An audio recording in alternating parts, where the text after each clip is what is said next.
Good morning. Good morning. What pain, you ask? Pain that comes in the morning is for real. It's debilitating.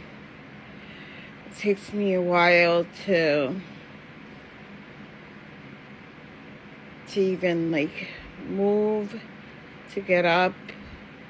And once I'm sitting up like I am now, it's it's a battle. It's like people don't know it's like a process. Then I sit for a few minutes, just letting my screaming body that's screaming in pain kind of subside a little, so that I'm able to get into the upright standing position. So that's the pain I have in the morning, especially in the center of my back. So the backstory of how I got this pain is goes back to 2022, November of 2022. And even before that, I had a lot of back pain. And it was discovered that I had bulging disc very close to my spinal cord. It was kind of degenerative. And I found out from my neurosurgeon after an MRI that I needed surgery. So I know what you're thinking. I was thinking the same thing. Like, I've heard crazy stories about back surgery, and I was scared. So I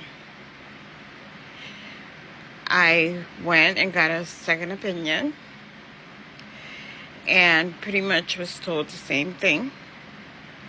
I got a third opinion, same thing.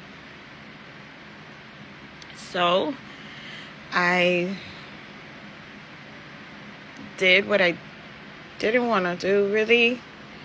And I submitted to surgery to correct the situation in my back.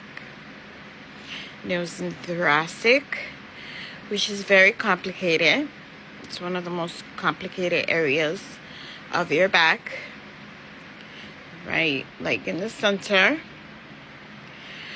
So I submitted to the surgery. I had the surgery the day after Thanksgiving in November of 2022. And I remember kind of waking up in the morning. It was still morning. That after the surgery and not being able to move my upper body, like it was very stiff. It really felt like I was being compressed by a car crusher, those big crushers that are in those junkyards to kind of flatten the cars.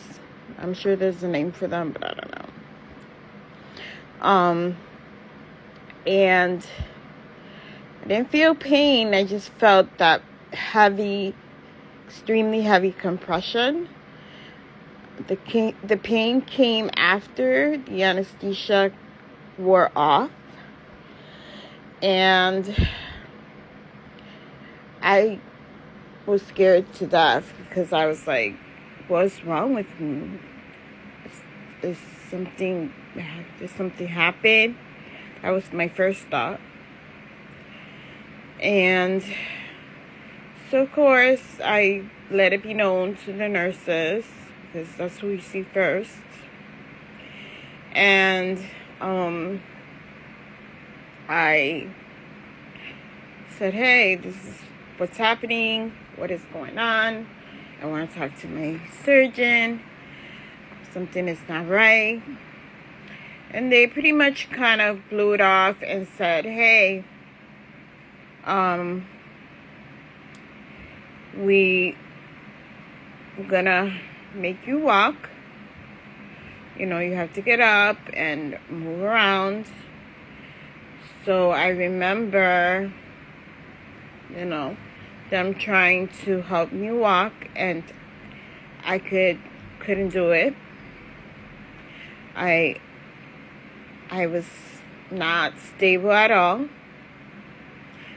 My right leg had a drop foot, so I was dragging it, and my body was hunched over because I couldn't lift it up from the heaviness of the compression. And so that's what happened. And I ended up spending 5 days at the hospital. The surgeon did not show up to talk to me. He did send one of his fellow surgeons from his group. And I continued to try. I wasn't being difficult, but the nurses thought I was being difficult, to try to walk and, kind of stretch out my body so it could move, but it was not working. So, and I was screaming in pain from the compression, from the pain in my back, the compression in my chest. So they decided that the hospital was not the place for me. I needed to go to a medical rehab. So they moved me to a medical rehab, and that's where I spent 23 days. Them managing the pain, which wasn't manageable, no matter what they gave me. They gave me some strong stuff. No matter what they gave me, I was in severe pain. So I wanted to make sure that I was okay. I still didn't see my surgeon, but spoke to the doctor in the medical rehab, said, look, there's something wrong with me. I don't know what's going on. I'm crying, I'm screaming in pain. Help me. Can you help me stop this pain? So it was a lot. The complications were I couldn't use the bathroom at all. Not to pee, not to poop. And they kept giving me pain meds and all of that. Wait for part 2.